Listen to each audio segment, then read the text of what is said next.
Creating beautiful furniture designs becomes even more valuable when you can share them and engage others in the creative process.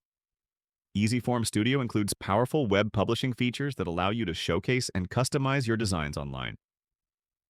To prepare a project for web interaction, first organize the materials into groups. Each board's material can belong to one of 5 groups or to none. If a board is assigned to none, users on the web will not be able to change its material.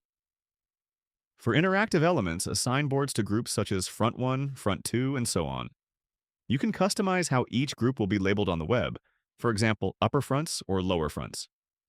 These labels will be visible to users when they are modifying materials online.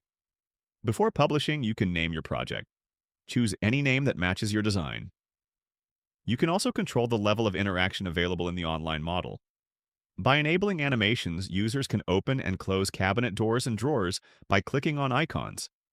If you have used EFS Light, users can simulate lighting changes by toggling lights on and off. By enabling material selection, you allow users to modify the look of your design. When everything is ready, save your work and click Publish. Your model will then be accessible online through a unique URL that you can share with clients, colleagues, or manufacturers.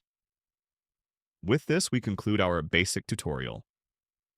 For more inspiration and practical guidance, you can explore our How-To series, where we regularly add projects with step-by-step instructions and useful tips.